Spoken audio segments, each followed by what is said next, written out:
Hi, welcome to the Kessler Institute of Emersonian Language. My name is Professor Kessler, and today we shall be studying Emerson's work of nature. Now, before we begin today, I'd like to talk about how Emerson structures all of his paragraphs.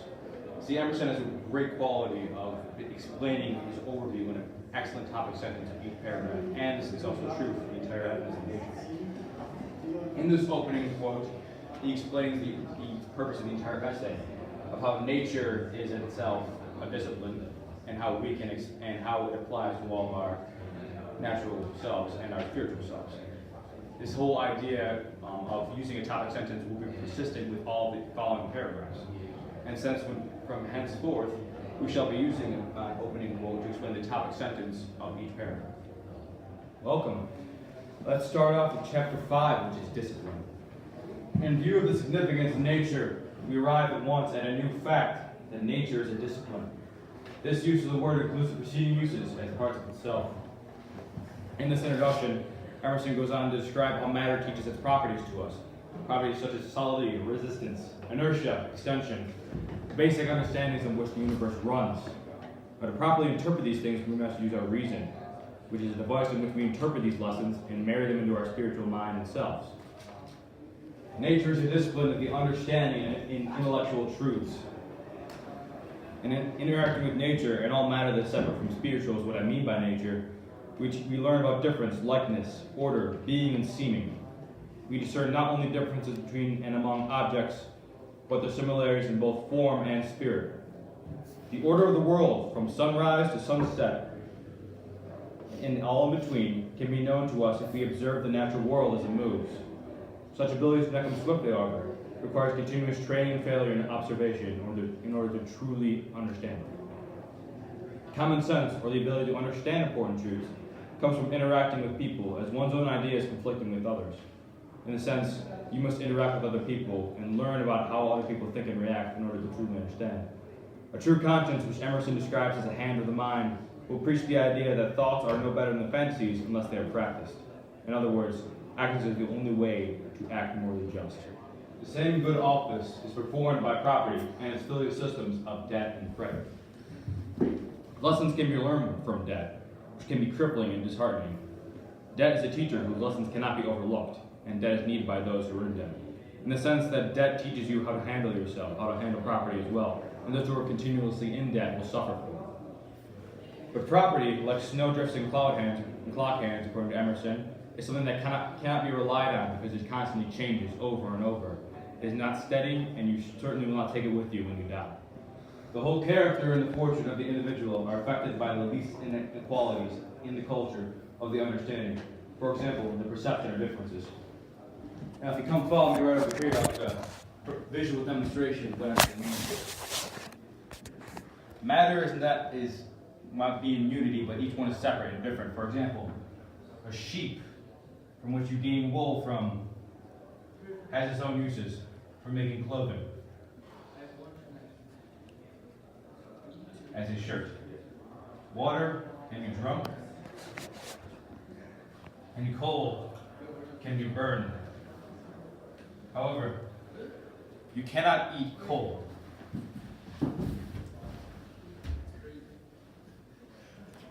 You cannot burn water. And you certainly cannot eat both sheep and wool. Emerson means to describe here how exactly people cannot use things for different purposes. Only a fool would say that you can eat a shirt, or burn water, or try to eat coal, but the wise men know the differences between the two.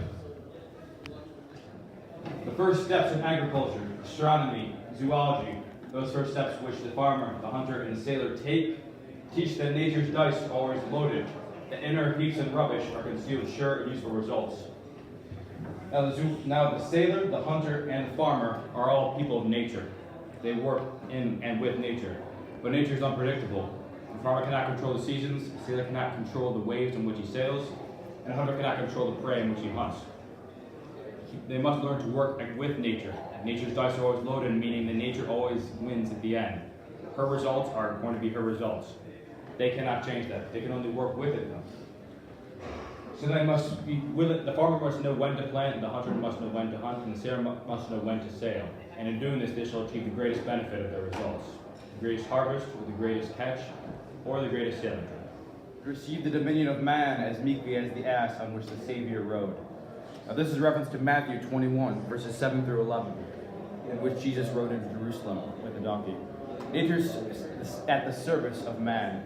Nature is here to provide us with a path in which we will bend our own will.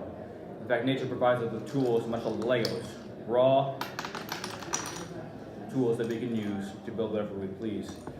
And in doing this, not only do we make our lives better for ourselves and actually and understand the relationship between nature and our spiritual selves, our creations, in which God has intended, will reflect on who we really are. What I mean by that is that everything man builds, from the house to canals to his own artwork, reflects who he really is. Much in the only way that this little brick here reflects who I actually am. Sensible objects conform to the premonitions of reason and reflect the conscience. Emerson has explained to us and actually uses prophets such as David, Isaiah, and Jesus as examples of those who use reason and understanding to convey nature unto people. Every change that occurs shall hint or thunder to man the laws of right or wrong. Emerson is saying that everything in nature is crucial to its understanding. This leads to unity. Moral law lies at the center of the universe and permeates throughout. From nature's essence all the way around the universe, everything we encounter or something to teach us each is a piece of nature is sacred because it is created through God and also the way we see God and thus communicate. Every occupation within nature has the same goal, whether it be a miner, a sailor, or a shepherd. It has already been illustrated that every natural process is a version of a moral sentence. Nature teaches us morals that we use in religion. The prophets use nature to express their religious sentiments, mainly the idea that all objects serve a purpose, but are reused when can no longer fulfill the original purpose, in the sense that they're recycled over and over. He then goes on to use figurative language to describe Proteus in the sense of nature. Proteus was the god of the sea, but he was also a shapeshifter, could take any form. But no matter what form he took, he was always Proteus. This is how no matter what form nature takes, it is always the spirit is the same, the essence is the same. All right. Emerson then goes on to use expert testimony from the Greek philosopher Xenophon. He lived during the 400 BC, and the main purpose of Emerson including him within this passage is that he adds more ethos or credibility to his argument. Xenophon says in the passage that he's weary of seeing the same entity in tedious variety of forms. Everything was the same after a while, despite what objects look like or feel like. They're all made of the same substance. The unity in nature, by definition, unites all things into one singular entity, despite differences in appearance. Herein is especially apprehended the unity of nature, the unity in variety, which meets us everywhere. All the endless variety of things make us an identical impression. Words do not fully express the meaning of the mind, but actions are a perfect expression of the mind. When someone makes a morally right choice, then he will understand the true likeness of goodness. In his second to last paragraph, Emerson says, human form is the perfect form, and every other form around us is a degradation of human. The mind lives within the human body, and the mind is the richest form of power and order, in his words, but it is ruined by superficial errors. Finally, he says that friends allow us to know the best of ourselves and to understand their character. Once this is achieved, however, the meaning of this friendship will fade, and former friends shall separate for just a short time.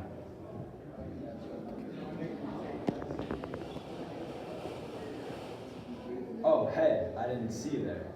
Professor Kessler is not in today, so I'll be filling in. Emerson makes numerous references to various experts of his time in the second part of Nature. The first reference he makes is to two architects of the time. One is named Anne-Louise Germain de Staël, who is a Swiss author who lived in Paris. She is one of the founders of Romanticism in France, and she bridged the history of ideas from neoclassicism to Romanticism. She was one of the most influential Romanticists, and both her and Johann Wolfgang von Goethe, who is a German literary figure and one of the most prolific Romanticist figures in Germany, both agreed that architecture should be viewed as frozen music. Vitruvius was also referenced by Emerson. He is a Roman architect, or was a Roman architect and engineer from a very long time before Emerson's time. He wrote De Architectura, which was based on his own experience and his work with other architects. His view was that architects should be viewed as musicians because of their way to convey beauty through buildings and works of man to other people. Joseph Haydn was an Austrian composer during the classical period, and he wrote his oratorios, which were notes about various observations of his. He mentioned that motions of animals should be considered music, but not just motions of animals, also the waving of grass in the winds, because they both show God's will through nature to humans. Hi, it's my pleasure to introduce Mr. Christopher Swagman. Hello, I'm a member of the Kessler Institute of Emersonian Language. See, these people that are referenced in this section were all accomplished in more than one field. Many were prolific in literature, but also talented in science or music. Both the personalities and findings of these figures contribute to an idea of diverse unity. All these references to beauty in various forms gives evidence to the idea that there is likeness within each of their cores. An underlying unity can be discovered throughout nature, though appearing to take different appearances. Every universal truth gives implications to every other truth because of this. That concludes Emerson's Nature. Please join us next time as we read Henry David Thoreau's Walden or Christmas Break, and lose all joy that we will always have.